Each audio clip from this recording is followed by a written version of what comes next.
जीवन के लिए बहुत महत्वपूर्ण है। कांग्रेस के हिसाब से 4G जीवन के लिए बहुत महत्वपूर्ण है, मगर हमारी मान्यता अपनी जगह स्थिर है। 4G भी जरूरी है, मगर जल अत्यंत जरूरी है। इसलिए सितंबर 22 तक सभी 18.16 लाख परिवारों को पाइप के द्वारा घर में पानी पहुंचाने की योजना समाप्त हो जाएगी। और जब मैं ये कह रहा हूं तब पूछेंगे भी आप तो 22 की बात कर रहे हो। अभी 4 जिलों में 100% घर में पानी पहुंचाने का काम हमने समाप्त कर चुके हैं और 22 तक बाकी के जिलों का काम हम करेंगे।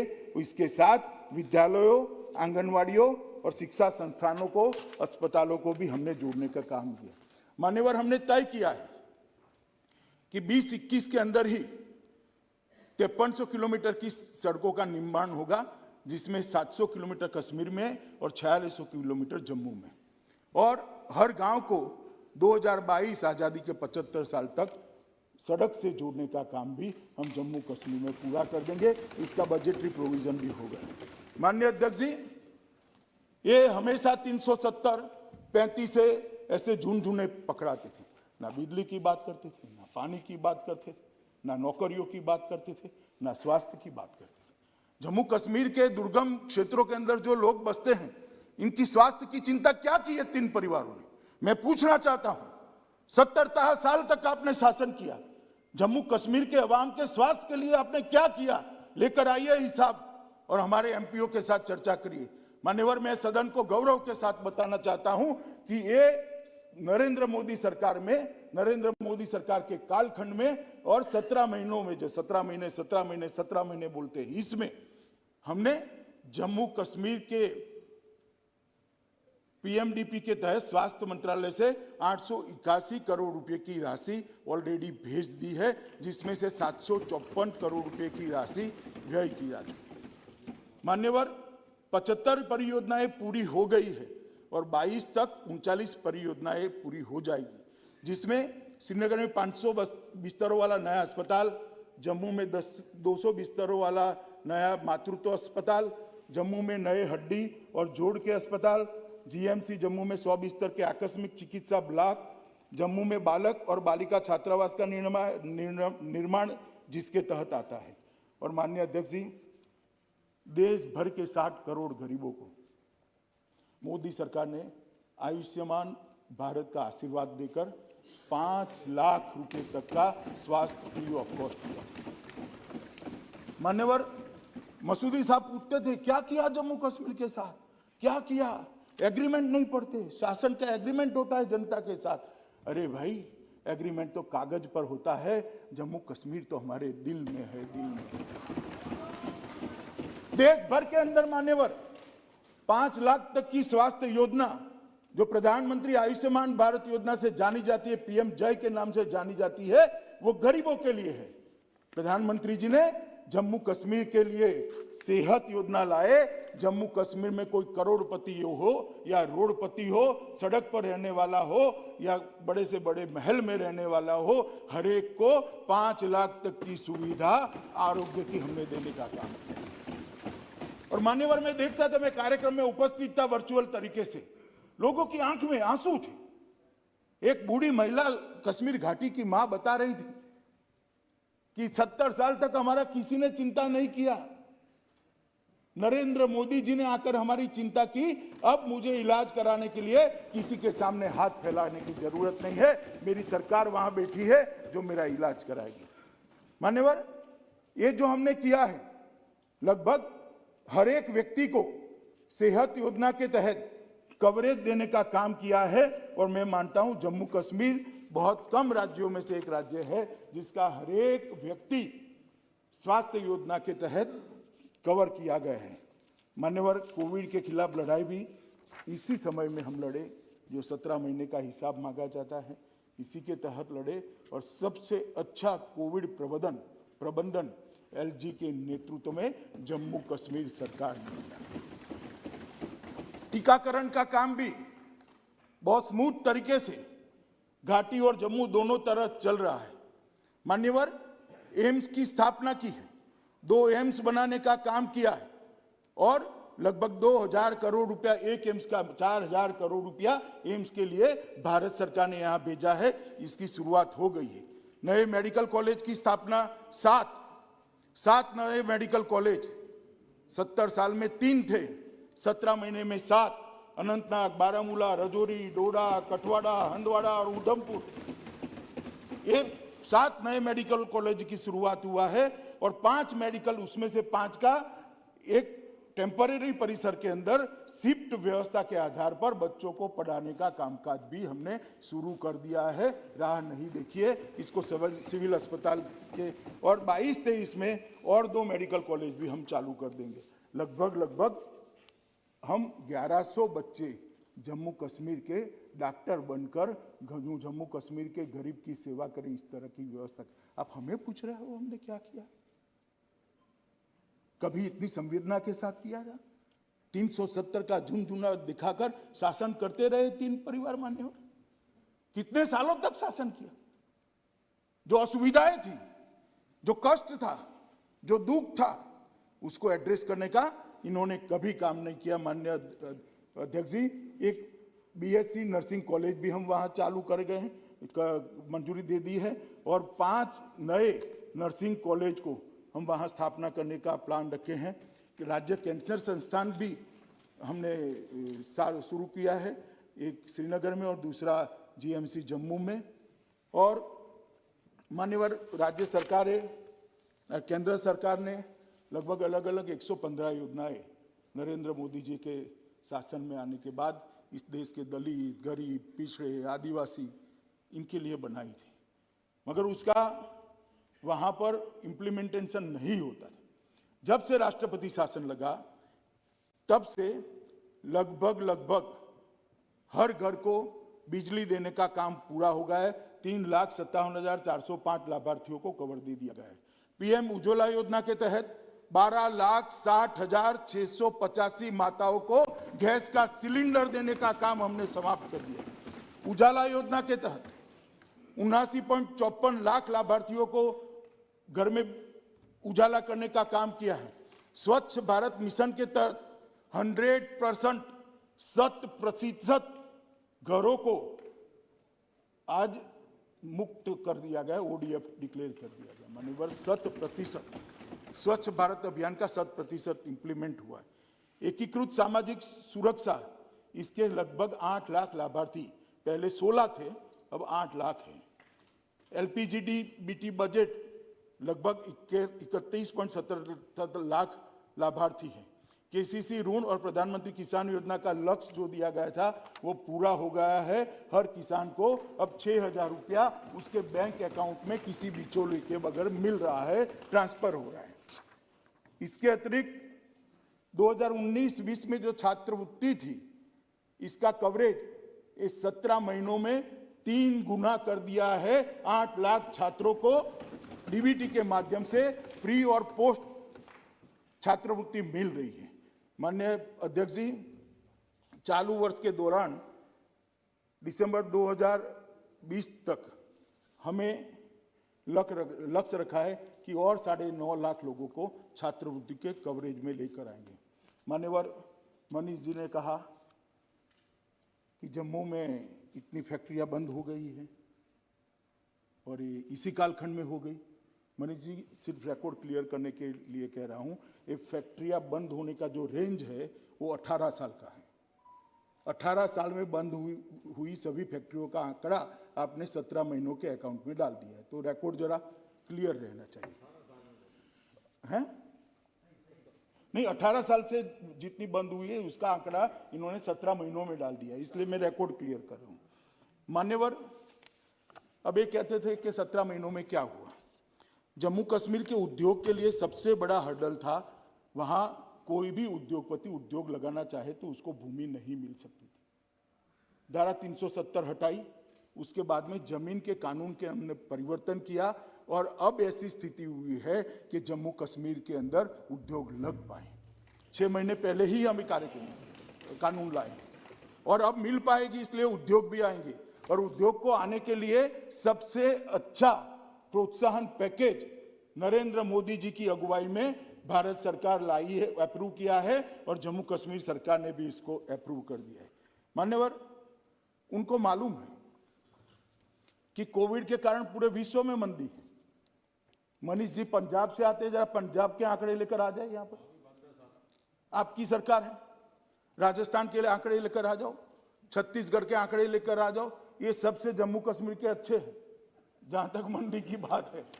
मगर मान्यवर, ये मंदी की बात कर रहे हैं, मंदी के लिए पूछ रहे हैं। पहले तो इंडस्ट्री लगती नहीं थी, बाद में मैं आता हूं उस पर।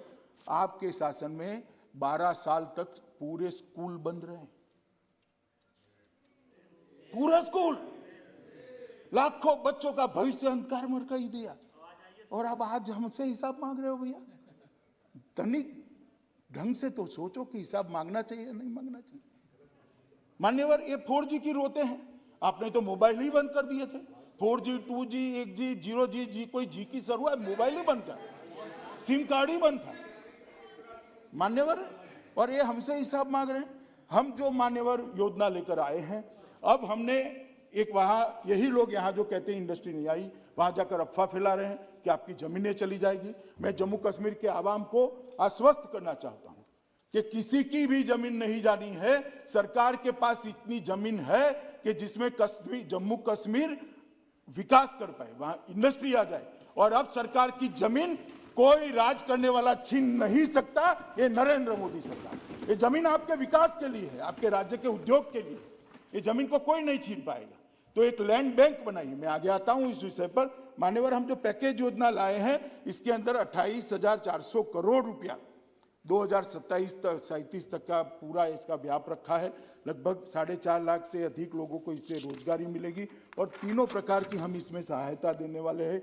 मान्यवर, जो उद्योग लगाएंगे, जो पूंजी लगाएंगे, जो उनकी वर्किंग कैपिटल होगी, इसको 500 करोड़ रुपए तक के ऋण पर लगभग जो ऋण होगा, इसको 6% ब्याज पर ही भारत सरकार देगी, 6%, जिससे उसको उद्योग लगाने में बड़ी सहायता हो जाएगी। जीएसटी के लिए भी हमने बहुत सारा अच्छा पैकेज में आयोजन किया है। जो उसके प्लांट एंड मशीनरी की वैल्यू होगी उद्योग की, इसके 300% तक उसको जीएसटी रिफंड किया जाएगा, पूरा का पूरा 300%। तो एक महीने में ये जितना 100 रुपया लगाएगा तो 300 रुपया इसको सरकार जीएसटी के माध्यम से वापस दे दी। मगर इसको हमने सब्सिडी इसलिए नहीं बनाया है, पूछेंगे फिर सब्सिडी क्यों नहीं बनाया, कि फर्जी उद्योग न लगे। मान्यवर, जीएसटी तभी भरा जाता है जब उद्योग चलता है। उद्योग चलता है तो रोजगारी मिलती है, उद्योग चलता है तो बिजली की खपत होती है, उद्योग चलता है तो बाकी एंसिलरी इंडस्ट्रीज भी लगती है। जो उद्योग चलाएगा उसको 100 रुपया लगाने पर 300 रुपया तक का जीएसटी वापस दे दिया जाएगा। मान्यवर, हमने उनको कैपिटल इन्वेस्टमेंट पर सब्सिडी देने का छोटे उद्योगों के लिए हमने प्रावधान किया है। और मैंने जो कहा लैंड बैंक, आपको आश्चर्य होगा कि 29,030 कैनाल का लैंड बैंक बनाया है जो सरकारी है। किसी भी जम्मू कश्मीर के व्यक्ति का कोई जमीन नहीं जाना है। ये 29,030 कैनाल जो है, इतना ही है कि अब हम इसके लिए रोशनी लेकर नहीं आएंगे, रोशनी लेकर अंधेरा नहीं करेंगे। आपने तो सरकारी जमीन जो थी रोशनी के नाम पर अपने चट्टो बट्टों में बांट दी। हमने उसका लैंड बैंक बनाया और अब इंडस्ट्री को देंगे तो इंडस्ट्री इसके अंदर विकसित होगी, रोजगार मिलेगा, बिजली की खपत बढ़ेगी, जीएसटी मिलेगा, रेवेन्यू मिलेगी और जम्मू कश्मीर एक आश्रित राज्य की जगह एक अपने आप पर आत्मनिर्भर राज्य बने। इस दिशा में हम आगे बढ़े। मान्यवर, ईज ऑफ डूइंग बिजनेस को भी हमने बहुत आगे बढ़ाया है, इसका मैं ज्यादा कहना नहीं चाहता। युवाओं के लिए नौकरियां त्वरित भर्ती अभियान भी हमने चालू कर दिया है। वर्ग 4 में 10,000 रिक्तियां चिन्हित की गई है और 8,575 रिक्तियों सेवा चयन बोर्ड के माध्यम से विज्ञापित कर दी गई है। मान्यवर, इसमें बहुत चिट्ठियां चलती थी, कितनी योग्यता है इसके आधार पर नौकरियां नहीं देते थे, चिट्ठियों से नौकरियां बांटी जाती थी। हमने ये सारी नौकरियों को सेवा चयन बोर्ड द्वारा ही विज्ञापन देकर भरने का निर्णय किया है, और जो क्लास 3 और 4 है उसमें मेरिट से आधार पर नौकरी मिलेगी, कोई इंटरव्यू नहीं होगा। मान्यवर, लगभग 14,161 पदों के लिए सेवा चयन बोर्ड ने विज्ञापन कर दिया है, और 2,050 पदों के लिए लिखित परीक्षा, मैं क्लास 1 और 2 की बात कर रहा हूँ, शुरू हो गई है, और 324 उम्मीदवारों का चयन कर दिया गया है। मान्यवर, लगभग हमारा अंदाज है कि कुल मिलाकर 2022 के पहले 25,000 से ज़्यादा सरकारी नौकरियों का सृजन कर 25,000 युवाओं को हम पारदर्शिता के साथ नौकरी देंगे। मान्यवर, बैक टू विलेज कार्यक्रम के तहत जम्मू कश्मीर बैंक को 15,000 छोटे छोटे ऋण के मामले दिए गए, और ये मामले पहले भी दिए जाते थे मगर सिर्फ सूची रह जाती थी। मुझे कहते हुए आनंद है कि लगभग 4600 महिला सहित 13,000 मामलों को लोन देने का काम भी 15,000 में से 13,000 मामलों को लोन देने का काम भी समाप्त कर लिया गया है। वो अपनी छोटी छोटी इकाइयां चालू कर रहे हैं। युवा उद्यमों के लिए 242 करोड़ का और लोन दिया गया है। मिशन यूथ के तहत भी ढेर सारे काम किए हैं।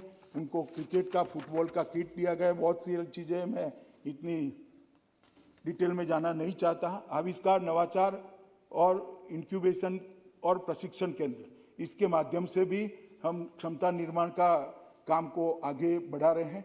IT टावर्स जम्मू और कश्मीर में दोनों जगह, श्रीनगर और जम्मू दोनों जगह ग्रामीण BPO भी स्थापित किए जाएंगे, IT टावर्स भी बढ़ाए जाएंगे, और जो हस्ताक्षर किए हैं मुझे पूरा विश्वास है कि 1 साल के अंदर ये IT टावर अपना काम करते रहेंगे। महत्वपूर्ण सुधार भी बहुत किए हैं, चाहे वो विद्युत का क्षेत्र हो, एडमिनिस्ट्रेशन का क्षेत्र हो और वित्तीय सुधार का हो। जम्मू कश्मीर में मान्यवर सबसे बड़ी तकलीफ थी, कोई सुनवाई नहीं होती थी। जो सरकार आती थी उसके लोगों की ही सुनवाई होती थी।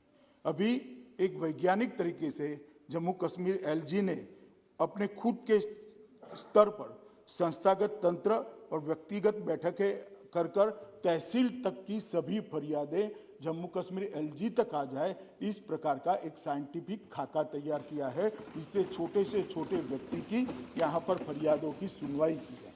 और इसीलिए मैं कहता हूँ कि ये जो अंबेडकर जी का एक बहुत महत्वपूर्ण वाक्य है कि राजे रानी के पेट से नहीं आने चाहिए, जनता के वोट से आने चाहिए। जब रानी के पेट से राजा आता है तब जनता की दरोकार नहीं करता है, जनता की सरोकार भी नहीं करता है, ना उसकी सुनवाई करते हैं। मगर वोटों से चुने हुए लोग जब बैठते हैं, हमारे जम्मू कश्मीर के LG पर दादा ने टिप्पणी की, मैं इतना ही कहना चाहता हूँ, दादा आप भी पार्टी न बदले होते तो आज तक कई बार हार चुके होते। लोकतंत्र में हार जीत होती रहती है, इसीलिए जीते। मान्यवर, एक अधिवास प्रमाण पत्र, डोमिसाइल सर्टिफिकेट, इसके लिए भी बहुत बड़ा हो हल्ला हुआ था। आपकी नागरिकता चली जाएगी, बहुत सारे लोग बाहर से घुस जाएंगे, हो जाएगा, फला हो जाएगा, ढिकामड़ा हो जाएगा। मैं कहता हूं अब तक 30.44 लाख परिवार को प्रमाण पत्र, व्यक्ति और परिवारों को प्रमाण पत्र दे दिया गया है। कहीं से कोई कंप्लेन नहीं है, ना कोई लाइन लगी है, ना कोई। मान्यवर, नया भूमि कानून लाए तो उसमें भी था आपकी जमीन चली जाएगी, ये चली जाएगी, वो चली जाएगी। कोई ला दे, मुझे बता दे किसकी जमीन चली गई। ये बिहार में भूमि कानून नहीं है तो कोई बंगाल से आकर बिहार की जमीन ले लेगा। मैं गुजरात से आता हूं, गुजरात में कोई भूमि कानून नहीं तो महाराष्ट्र से आकर कोई गुजरात की जमीन खा जाएगा। कैसे ऐसा होगा? ऐसा नहीं होता है। कोई आदमी अपना घर छोड़ने को तैयार नहीं है। कुछ नहीं हुआ। आज इंडस्ट्री को आने का बहुत अच्छा वातावरण ये नए भूमि कानून के कारण हुआ है, जिसका जम्मू कश्मीर की जनता ने भी स्वागत किया है। और मान्यवर, मैं विशेष उल्लेख करना चाहता हूं पाकिस्तान से आए हुए रेफ्यूजी, पश्चिम पाकिस्तान के, पाकिस्तान अधिकृत कश्मीर से आए हुए रेफ्यूजी और 2642 वाल्मीकि परिवार के परिवार, 792 गोरखा परिवार और 43 अन्य परिवार, उनको भी डोमिसाइल सर्टिफिकेट देकर उनके 7 सालों से जो अन्याय होता है क्या है उसको हमने समाप्त किया। जो ह्यूमन राइट की बात करते हैं, ये दुनिया भर के अच्छे लोगों के बोले हुए कोट अनकोट यहाँ पर कोट करते हैं। कोट अनकोट तो बहुत अच्छे क्योंकि किसी महान व्यक्ति ने बोले हैं, वो उनका है कोट अनकोट। मगर जब आप पैर में पहनने वाला गहना कानों में पहन देते हो तो अच्छा नहीं लगता है। जो कोट अनकोट आप बोले गए हैं मान्यवर, वो सुसंगत हमारे शासन के लिए नहीं है। अन्याय के, मानव अधिकार के लिए जितनी भी सारे बातें होती है हमारे शासन के लिए नहीं है। ये 3 परिवारों ने जो शासन किया उन्होंने मानव अधिकार का उल्लंघन किया। क्या मानव अधिकार कुछ लोगों के लिए सीमित है? पाकिस्तान से जो देश की शरण में आए उनके लिए सीमित नहीं है। जो कश्मीरी पंडित भगा दिए गए उनके लिए सीमित नहीं है, इनके लिए नहीं है। जो सूफी संत भगा दिए गए उनके लिए नहीं है। जो वाल्मीकि लोग वहां से 70 साल से मताधिकार प्राप्त नहीं करते थे, उनके मानव अधिकार नहीं है। क्यों उनके लिए आपके मन में भावनाएं नहीं आती हैं? क्योंकि वो आपका वोट बैंक नहीं है। मानव अधिकार को वोट बैंक की नजर से देखना आपका काम है। हम मानव अधिकार को मानव अधिकार की दृष्टि से, कितना भी विरोध हो, साहस नहीं है अपने ये कहने का कि वाल्मीकि को वहां मताधिकार मिलना चाहिए था। जो पाकिस्तान से शरण में आया है उसको मताधिकार मिलना चाहिए कहने का साहस नहीं है आप में, क्योंकि आप चुनाव लड़ना चाहते हो, चुनाव जीतना चाहते हो। आप में साहस नहीं है कि वाल्मीकि माता चौथी पीढ़ी आ गई, उसको नौकरी नहीं मिल सकती ना, वाल्मीकि बच्ची को नौकरी नहीं मिल सकती, इसका अधिकार नहीं। इसके मानव अधिकार के पास आपके लिए शब्द भी नहीं है, संवेदना भी नहीं है, मगर हमारे लिए शब्द भी है, कृति भी है और संवेदना भी। मान्यवर, रोशनी जैसे कानूनों को रद्द कर दिया गया, भ्रष्टाचार पर कार्यवाही हो रही है, क्योंकि पहले भ्रष्टाचार का कानून ही नहीं था। वहां ये पूछ रहे हैं ना 370 क्यों होता है? वहां पर रिजर्वेशन नहीं होता था, वहां महिलाओं को अधिकार नहीं था, वाल्मीकि लोगों को अधिकार नहीं था, ट्राइबल को अधिकार नहीं था, ओबीसी को अधिकार नहीं था, भ्रष्टाचार पर रोक नहीं थी, क्योंकि भ्रष्टाचार करना था, क्यों रोक लगाना? ढेर सारे कानून, देश के अच्छे बने हुए कानून, दहेज के लिए कोई कानून नहीं था। और आप हमें समझा रहे हो कि 370 को क्यों हटाया? मान्यवर, पाक अधिकृत जम्मू कश्मीर के लगभग 26,319 विस्थापित और 5300 विस्थापित जो युद्ध के समय आए, छंब के 10,065 विस्थापित, पश्चिमी पाकिस्तान के 5,764 विस्थापित, कश्मीरी प्रवासी जिसको बहुत संवेदना के साथ अपने अधीर रंजन जी बता रहे थे, 44,000 कश्मीरी पंडित। मैं आज उनको बताना चाहता हूँ कि यही नरेंद्र मोदी जी के शासन में कश्मीरी पंडितों को, हर परिवार को राहत कार्ड जिसके पास है उसको 13,000 रुपया हर महीना सरकार देती है। ये हमारे समय में विस्थापित नहीं हुए, कांग्रेस का शासन था, उसकी सुरक्षा नहीं कर पाई, इसलिए विस्थापित अपने देश में ही विस्थापित होकर रह गए थे।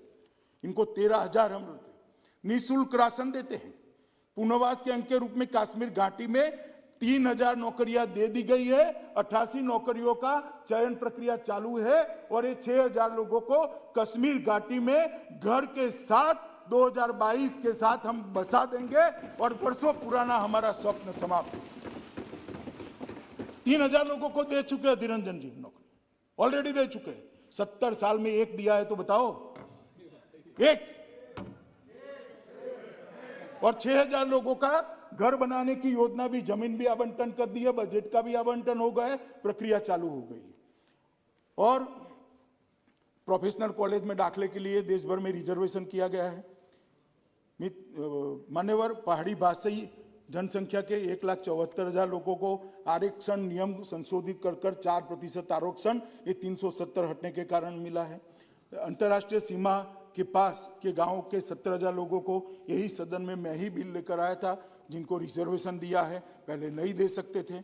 आर्थिक रूप से कमजोर वर्ग को 1.16 लाख लोगों को अब आरक्षण का लाभ मिलना शुरू हो गया है, क्योंकि 1.16 लाख बीपीएल परिवार को 10% आरक्षण का लाभ मिल रहा है, जो 370 के कारण नहीं मिलता था। 1500 सफाई कर्मचारी परिवारों को पूरा अधिकार देने का काम किया है। आप हमें पूछ रहे हो क्या किया है? मान्यवर, 370 जाने से जम्मू कश्मीर में किसी के साथ अन्याय हो, इस संभावना को ही समाप्त कर दिया गया है।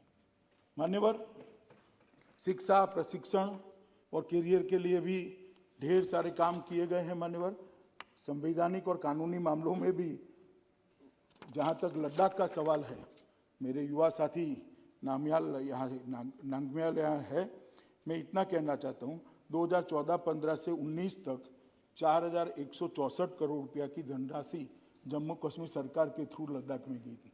हम कितना भेजे उसका महत्व ही नहीं था, वो लद्दाख पहुंचती ही नहीं थी। तो 14 से 19 के बीच में 4,164 और 31/10/19 मतलब 370 जाने के बाद धीरंजन जी 31/3/20 तक 3518 करोड़ रुपया ऑलरेडी हम भेज चुके हैं। जो 5 साल में मिलता था वो 17 महीनों में मिला है लद्दाख वालों को। मान्यवर, इतना ही नहीं है, लद्दाख को 2 नए डिग्री कॉलेज दिए गए हैं, नए एयरपोर्ट टर्मिनल और जिला अस्पताल का अपग्रेडेशन का काम शुरू हो गया। सब 17 महीने में ही हुआ। सुमति जी, लद्दाख के पर्यटन को बढ़ावा देने के लिए 5 नए टूरिस्ट सर्किट भारत सरकार ने बनाए हैं, 5 नए ट्रैकिंग रूट्स भी खोले गए हैं। सुदूर क्षेत्रों में सब्सिडाइज हेलीकॉप्टर की व्यवस्था शुरू कर दी गई, जिससे टूरिज्म बढ़े।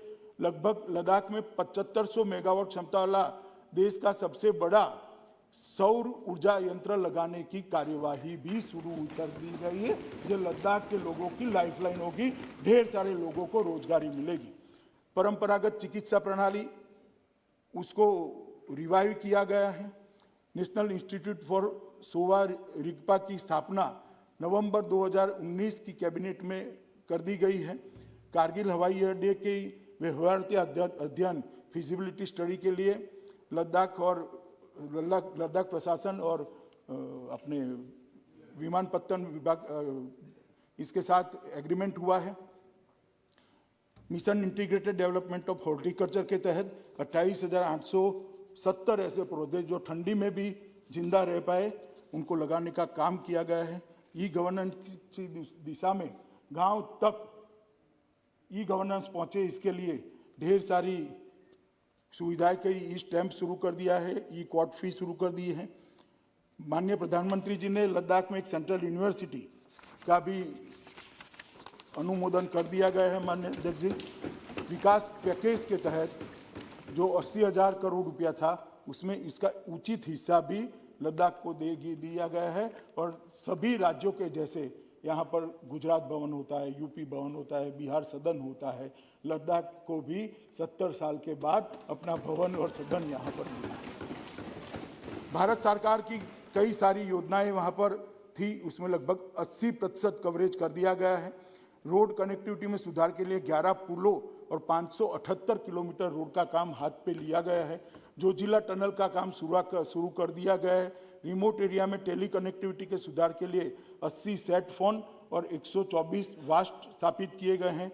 पावर इंफ्रास्ट्रक्चर के लिए कारगिल में, लेह में 500 केडब्ल्यू के मिनी हाइड्रो प्रोजेक्ट स्थापित किए गए।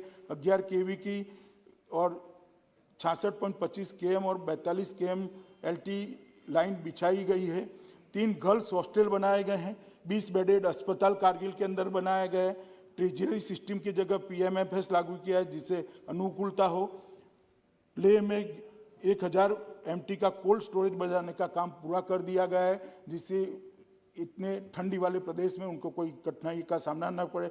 पश्मीना गोट्स की संख्या में लगभग ये 17 महीने में 8% वृद्धि दर्ज की है, जो रिकॉर्ड है, आज तक कभी नहीं बढ़ा गया। लद्दाख के पिछले क्षेत्र के लिए विकास पैकेज लगभग 50,000 करोड़ का पैकेज प्रधानमंत्री जी तय कर रहे हैं, जो आने वाले दिनों में लद्दाख को मिलने वाला है। मान्यवर ये कह रहे हैं कि धारा 370 हटाने के बाद क्या किया। मुझे इतना ही है कि आप धारा 370 को राजनीतिक रूप से बोलने की बजाय ये सारी चीजें जम्मू कश्मीर यूटी और लद्दाख यूटी के साइट पर सारी डिटेल थी। अगर किसी ने स्टडी कर पढ़ा होता तो शायद अब तक बिल पारित भी हो गया होता। ये पूछते नहीं ना मैं जवाब देता, इन्होंने पूछा इसलिए मुझे जवाब देना पड़ा मान्यवर। मगर मेरा इतना ही कहना है अभी भी कि जम्मू कश्मीर और लद्दाख को राजनीति का हिस्सा हम न बनाएं। बहुत सारी चीजें राजनीतिक करने के लिए। आ जाइए राजनीतिक मैदान में, दो दो हाथ कर लीजिए, कोई नहीं डरता है जी, कोई नहीं डरता है। मगर ये देश का संवेदनशील हिस्सा है, उनको कई बार घाव लगे हैं, शंकाएं कुशंकाएं उनके मन में पड़ी है, उस पर मरहम लगाना इस सदन का काम है, उसको खुरेदना हमारा काम नहीं है। छोटी सी राजनीतिक इच्छा पूर्ति के लिए हम कश्मीर को इस दृष्टि से न देखें। मान्यवर, इस सब ने कहा कि प्रधानमंत्री जी ने वादा किया था, गृह मंत्री ने वादा किया था कि पूर्ण राज्य का स्टेटस वापस मिलेगा। मैं फिर से जम्मू कश्मीर के लोगों को वादा करना चाहता हूं, निश्चित मिलेगा। आपका विकास जो अटक गया है, ये 3 परिवारों ने जो विकास को रोक कर रखा है, उसको पटरी पर चढ़ाकर जैसे ही उचित परिस्थिति होगी जरूर जम्मू कश्मीर को पूर्ण राज्य का स्टेटस वापस देंगे। इसका इस बिल से कोई लेन देन नहीं है। ये बिल से पूर्ण राज्य वापस आने की कोई संभावना समाप्त नहीं होती है। इतनी स्पष्टता कर फिर से एक बार जम्मू कश्मीर के अवाम और लद्दाख के लोगों को मैं कहना चाहता हूं, नरेंद्र मोदी सरकार परिपत्रों से नहीं चलती है, नरेंद्र मोदी सरकार कानूनों से नहीं चलती है, नरेंद्र मोदी सरकार योजना से नहीं चलती है, नरेंद्र मोदी सरकार भावना से चलती है। और हम मानते हैं कि जम्मू कश्मीर हमारा है, आप हमारे हो, ये पूरा देश आपका है और आपके साथ पूरा देश खड़ा है। इतना विश्वास देकर मैं मेरी बात को समाप्त करता हूं और पूरे सदन को मैं विनती करता हूं